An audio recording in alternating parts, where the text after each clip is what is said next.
Hello and welcome to Corbett's Comments.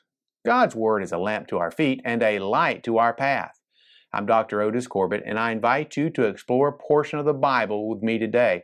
Specifically, I want to share a word about defeating death on the road to the cross as I comment on John chapter 11.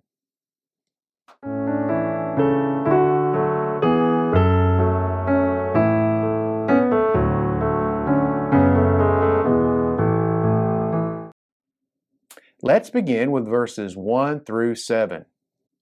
Now a certain man was ill, Lazarus of Bethany, the village of Mary and her sister Martha. It was Mary who anointed the Lord with ointment and wiped his feet with her hair, whose brother Lazarus was ill. So the sisters sent to him, saying, Lord, he whom you love is ill. But when Jesus heard it, he said, This illness does not lead to death. It is for the glory of God, so that the Son of God may be glorified through it. Now Jesus loved Martha and her sister and Lazarus. So when he heard that Lazarus was ill, he stayed 2 days longer in the place where he was. Then after this he said to the disciples, Let us go to Judea again. Death is something that if the Lord tarries, we will all face. People almost universally fear death, and in fact there is very little difference between the way believers and non-believers feel emotionally about death. It is almost always a dreaded thing. And most of us would fight tooth and nail to keep our lives. A good example of this is a woman by the name of Jennifer Grunbeck. Her story was told in the book 9 Minutes, 20 Seconds, written by a fellow by the name of Gary Pomerantz. She was a passenger in Atlantic Southeast Airlines Flight 529, which crashed in rural Carroll County, Georgia in 1995. The flight lasted 9 minutes, 20 seconds, and that's where the name of the book comes from.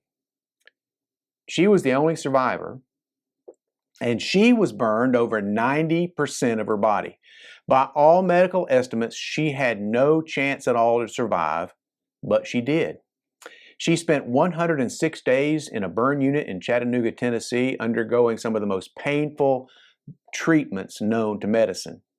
After she returned home to Massachusetts, she had to endure 6 hours of physical and occupational therapy a day. She fought to live, and she continued to fight to live until the point where she passed away from other causes. She fought and fought and fought to live. So even what she endured, those terrible, painful treatments and all that physical and occupational therapy and all the limitations and all the troubles and trials that she experienced, even that was not as fearsome as the prospect of death. Now, the good news for us is that we have someone to turn to who can defeat death. And if we know him, we should have confidence in his care for us, even in the most difficult of times. So we need to look at the work that Jesus did in John chapter 11 to understand how he was able to defeat death on the road to the cross and why he defeated it in the way that he did. First, we need to see that Jesus had purpose. This passage opens with a statement that a certain man was sick, and this is a common occurrence in the world. It's a common occurrence in our developed world today, as well as even more common in the developing world. When we were missionaries in Africa and new team members came and joined us in our work there, part of our orientation was to tell them what to do when they got sick, not if they got sick. It was a guarantee if you lived in Africa in those days, you would get sick by something, somehow. What did you do is what we told them to do, because they were going to get sick. Now, in biblical times, not only was it common for people to get sick, but during the New Testament days of the Gospels, it was common for people to call upon Jesus to heal them. As my mother-in-law and father-in-law became aged, They developed a number of medical problems, a number of health issues, the way that most people do. And because my wife and her older brother lived several hours away from our hometown, it fell to the middle daughter and her husband to help my mother and father-in-law with their doctor appointments. In fact, it was the son-in-law who cared for them most. And at first it wasn't so bad, but later he would get called at all hours of the day and night with emergencies and troubles and needing to get medicine. And he was very patient and loving of my father-in-law and mother-in-law. But in the end, it became quite a burden. And the same must have been true for Jesus. And no doubt that was one reason why he would go off to quiet places to rest and to have private time with the Father. Now, Lazarus was not just any man, however. Lazarus was the brother of Mary and Martha, and this was a family that Jesus loved. Most people can only have a handful of intimate friends, and probably Mary, Martha, and Lazarus were the closest friends Jesus had outside of his disciples. And so you would expect Jesus to rush right over and save Lazarus. But Jesus is someone that we should expect the unexpected from. In fact, Jesus deliberately delayed going to see his friends. Now, why would he do that? Well, there's a story told by a missionary to Taiwan of how she was standing in line at the post office there when someone just bumped her out of the way and cut in line in front of her. She rebuked that person only to find out that he was a member of their church. He didn't realize she was the one that he had cut in front of, but when she asked why he would do such a thing, he said, "You Westerners have things backwards. You are kind to strangers and rude to family and friends. You just assume your family and friends will understand and make allowances for you. We Taiwanese people may be rude to strangers, but we are always respectful of family and friends." So was Jesus being rude or was he being respectful? Actually, what he wanted to do was use this event for a special miracle. He was not neglecting his friends. He was not neglecting those he loved, but he wanted to honor them. And when he was ready, and no sooner, Jesus decided to go to Bethany. So how did his followers react to that decision? Well, John 11:8-16 gives us an insight. The disciple said to him, "Rabbi, the Jews were just now seeking to stone you, and you are going there again?" Jesus answered, "Are there not 12 hours in the day? If anyone walks in the day, he does not stumble because he sees the light of the world. But if anyone walks in the night, he stumbles because the light is not in him." After saying these things, he said to them, "Our friend Lazarus has fallen asleep, but I go to awaken him." The disciple said to him, "Lord, if he has fallen asleep, he will recover." Now Jesus had spoken of his death, but they thought that he meant taking rest in sleep.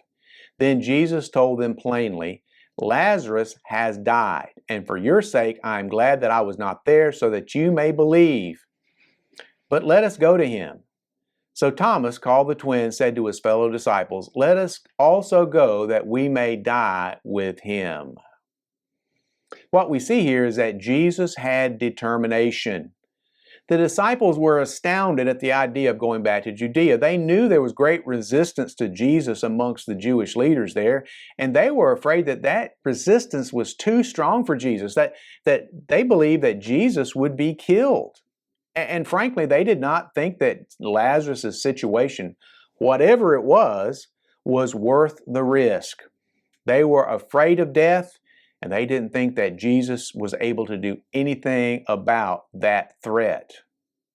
Jesus, however, was confident in his purpose and his power, and he persisted. Jesus was on a mission. He knew what he was doing. He knew what he could do, and he would not give in to doomsayers. I remember a play that my wife and I attended before we got married. We were dating, and that play was called Finian's Rainbow. And in that play, there was one character whose line was always, "Doom and gloom, gloom and doom." Doom and gloom, gloom and doom. Well, that's what these apostles, these disciples were seeing. I also remember the case of a retired Army officer. He was a defense writer in his retirement. He's now deceased, and I'm not going to mention his name. But he was a maverick, and his military career ended badly, suddenly, because of his maverick nature. But he had become popular with some segments of the press because he was always predicting doom and gloom, gloom and doom, about our military. On the eve of Desert Storm, he predicted defeat and heavy losses on the part of our U.S. forces. And of course, he was wrong.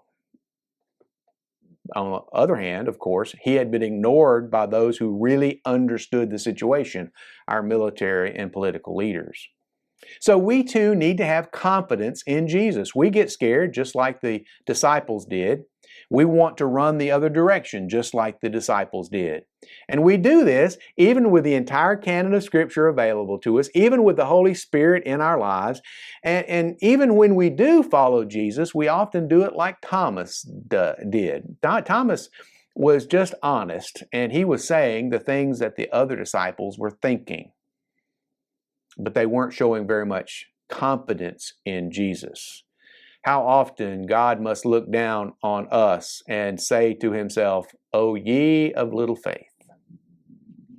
So in his timing, and despite the protest of the disciples, Jesus went to Bethany. So how was he received when he arrived? Well, we'll see that in John 11:17 through 23. Now, when Jesus came, he found that Lazarus had already been in the tomb 4 days. Bethany was near Jerusalem, about 2 miles off, and many of the Jews had come to Martha and Mary to console them concerning their brother. So when Martha heard that Jesus was coming, she went and met him, but Mary remained seated in the house. Martha said to Jesus, "Lord, if you'd been here, my brother would not have died. But even now I know that whatever you ask from God, God will give you." Jesus said to her, "Your brother will rise again." Jesus had a purpose, but he also had compassion. He had compassion. Naturally, Mary and Martha were upset, but they reacted in different ways. Now, this is a common experience when people suffer loss and grief. Despite popular opinion that you see on TV shows, well, he must be guilty because he never really looked like he was upset that so-and-so died. Well, there's no single way to react to the loss of a loved one. People have many and varied reactions to the loss of loved ones, and we really never know what it's going to be like until someone loses someone they care for. So, for example, a friend who was a veteran police chaplain described how he and an officer went to do a death notification one night. This man that they were visiting awoke from sleep, and he was the father of the decedent, and that person had died from a violent confrontation. When they relayed the bad news to the father, all he said was, "Thank you for telling me. Is there anything I need to do tonight?" And the father said, "No." And the man thanked him one more time, and he simply closed the door. He had expressed no surprise, no grief, no anger. He showed no emotion at all except, not even when he thanked the officer and my friend. He showed really no emotion at all that night. But now, as we see in verses 7 through 23, Martha stormed out to confront Jesus. And I say it that way because we see what she says. She blamed him for the death of Lazarus, while still expressing a strong faith in the competence and ability of Jesus. We usually think of Mary as the more spiritually faithful sister, but in this case, we do see the depth of Martha's faith. She spoke with Jesus and she said, "You could have done something had you been here." She believed in Jesus. She had faith in Jesus. What about Mary? Well, Mary, the spiritual one, stayed at home sulking. And we know she was sulking by what she told Jesus when Martha called her to come see Jesus in John 11:32 through 35. Now, when Mary came to see where Jesus was and saw him, she fell at his feet, saying to him, "Lord, if you had been here, my brother would not have died." When Jesus saw her weeping, and the Jews who had come with her also weeping, he was deeply moved in his spirit and greatly troubled. And he said, "Where have you laid him?" And they said to him, "Lord, come and see." Jesus wept. Both Mary and Martha, in different ways, reacted to the death of Lazarus by blaming Jesus. Now that blame was misplaced. You see, sin brought illness and death into this world, not God. Lazarus, although Jesus loved him and he was in a good family, he was a sinner. And without Jesus and without the salvation of God, he deserved death and hell. That's hard to say, but it is the truth of the Scriptures. Truth be told, Jesus did not owe them anything because he was God, perfect in all ways. He loved them, but from this perspective of the heavenly economy, he didn't owe them anything. And we all need to come to God as beggars. In fact, one famous definition of evangelism is one beggar telling another beggar where to find bread. Now, Jesus reacted with patience to both Martha and to Mary, and he reacted with love to Martha and to Mary. And these are the classic reactions of God. We deserve death and judgment and punishment, but he shows us compassion. Like a parent with an angry child, God will do what is right, not out of anger, but out of love. This patience comes out of confidence, and this confidence comes out of competence. You know, the most difficult people to work for are those who are new to the role and who are unsure of themselves. They're worried about their own competence, and they often question the competence of others also. They're afraid that something's going to go wrong and they're going to get blamed for it because they're not in control. Jesus was calm and confident, but not everyone was so sure. John 11:36 through 37 tells us, "So the Jews said, 'See how he loved him.' But some of them said, 'Could not he who opened the eyes of the blind man also have kept this man from dying?'" Now remember, not everyone will understand your purpose and your mission as you follow God. And since the proof of the pudding is in the eating, Jesus showed his confidence was justified by demonstrating his competence. And we'll see that in verses 38 through 46.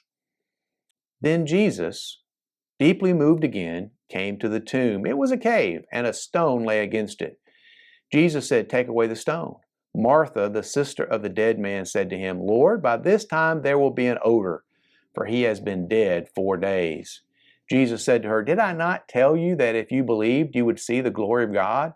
So they took away the stone, and Jesus lifted up his eyes and said, "Father, I thank you that you have always heard me. I knew that you always hear me, but I said this on account of the people standing around me, so that they may believe you sent me." When he had said these things, he cried out with a loud voice, "Lazarus, come out." The man who had died came out, his hands and feet bound with linen strips, and his face wrapped with a cloth. Jesus said to them, "Unbind him and let him go." Many of the Jews, therefore, who had come with Mary and had seen what he did, believed in him, but some of them went to the Pharisees and told them what Jesus had done. Now, up to now in this story, we have seen Jesus had purpose and he had a determination and he had compassion. Now we see something that made all of those other things possible. Jesus had power. He showed his compassion through his words, but also with his power. He spoke and Lazarus came forth from the grave. But what would have happened had Lazarus not come forth? Well, Jesus would have hurt Mary and Martha beyond measure. He would have ruined his relationship with them. In ministry, there's some things you don't mess with.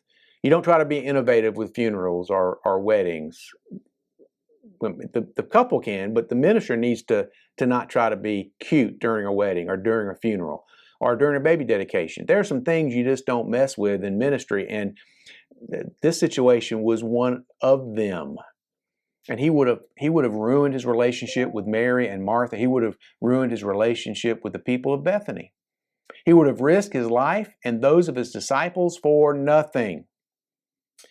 In Judea, in the center of Jewish power and politics, he would have been a laughingstock. I remember that journalist who tried to break into the vault of the gangster, and there was nothing in there. It took him a long time to live that down. But if Jesus didn't have this power, his life and ministry would have been in shreds. Jesus would have been a one-hit wonder or a washed-up actor. He would have been forgotten. But instead, Jesus showed the world his power as well as his compassion. And his ministry then went from strength to strength. We can see the mighty power of God in the life of Jesus being exercised in this event. Lazarus was dead for 4 days, and he was bound in grave clothes.